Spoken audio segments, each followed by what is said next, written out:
از طریق همین میکروفون اعلام میکنم که بیاین به گفتمان علمی داخل شد. ما آماده هستم امروز شما صحبت بکنم، یک حوار باز. بیاین دلایلتان را به مردم بگویید. من من حیث یک کسی که طالب علم از این مدرسه هستم و برای ارزش‌های دینی ما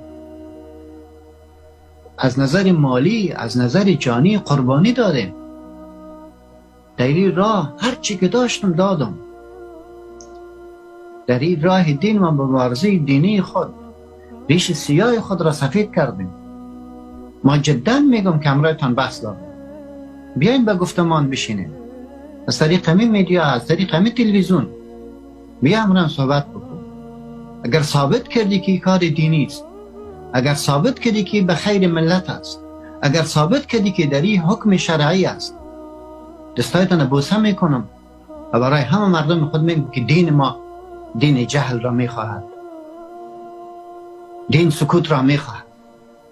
بناهن با وضاحت میگم که ما نمیتونیم از این بعد برکن چپ باشیم. باید جواب بگویم، باید به گفتمان حاضر شویم. بیاین امران صحبت بکنیم. واضح میگم بیاین صحبت بکنیم تا آنچه که داریم، اگر ما اشتباه کردیم، ما غلط کردیم، شما تصحیحش بکنیم. در روشنی کتاب، سنت، فقه حنفی و عقل سریع بیاین صحبت بکنیم. چرا این کلمه را میگم؟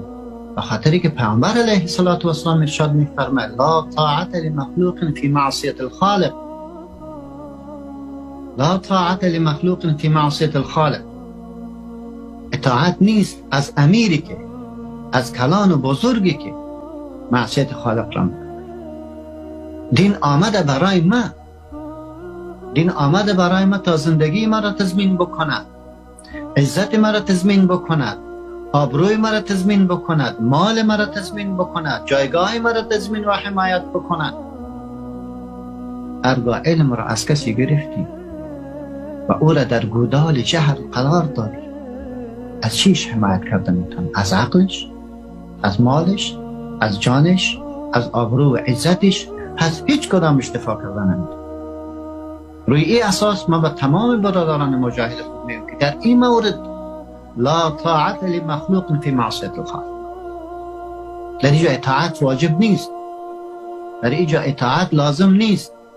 علمای بزرگوار در این باب سکوت نکنین، نترسین. قل الحق، کلمه حق را بگوین. در همه موارد ما سکوت اختیار کردیم، در همه موارد. کسایی را از وظیفه اخراج کردین، چپ شده. دساتیر عجیب و غریب دادین، چپ شده. نقدتان نکرد، امروز جور میشین، صبح جور میشین. ما مصالح اولیای کشور خود را میدانیم، بیچارگی و فقر و همه چیز را قبول کردیم، ولی نمیتانیم که ملت نابود میشود و ما چپ بوده باشیم و سکوت اختیار میکنیم. بناهن دو سه نقطه جدی را میخوایم. اول، کسایی که حکم را صادر کردند و دلایل برای ازی دارن، لطفاً با ما در گفتمان واضح و روشن و در مناظره علمی قرار بگیرید. بیاین صحبت. اگر توانی از این قضیه را دارین بفرمایید. دو، از تمام مرادرای مجاهد و چیز فهم با تمام قوت میخوام که در این مورد اطاعت نکنین. لا طاعت لمخلوق فی معصیت الخالق. از را بشنوید تا درک بکنن این قضیه که خلاف عقل و خلاف شرع و خلاف خواسته های مشروع مردم افغانستان است.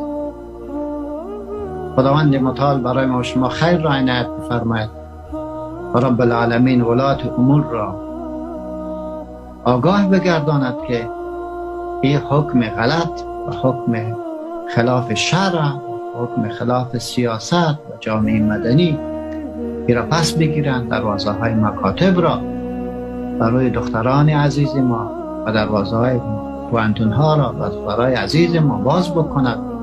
ده واکمنو په دې ناروا عمل باندې څو د ملت او د خپل په منځ کې فاصله لوړه کړله.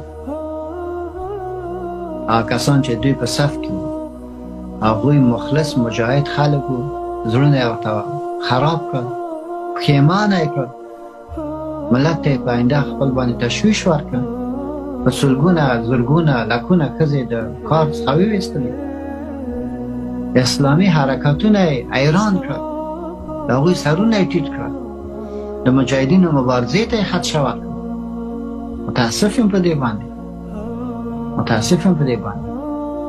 گاهی تعبیر میکنم میگه یکی از علما میگه گاهی میخوای یک مفهوم را بگویی کلمه و واژه‌ای را پیدا نمیکنی که مفهوم در او جایش باور بکنه قضیه تقبیح نمیشود جای شود هیچ عنوانی نداریم که سرش بحث جز ای که بگم که به زودترین فرصت بدون تأخیر بدون قید و شرط در روزهای مکاتب را باز بکنیم در روزهای ممکن را باز بکنیم این خواسته دین، خواسته شریعت و خواسته جهاد و مبارزه مردم بر حق مسلمان افغانستان در این باب هیچ گپی دیگر را قبول نمی کنه مدد میکنه و میفهم چون خوب در داخل خبر دارم مانند 5 سال گذشته دوران قبلی باز هم شما مکاتب را باز بند میکنین و پانتوما را بند میکنین و کار میکنین که در حقیقت مایه نگرانی مسلمان ها و سبب تشویش برای اهل علم و اهل دین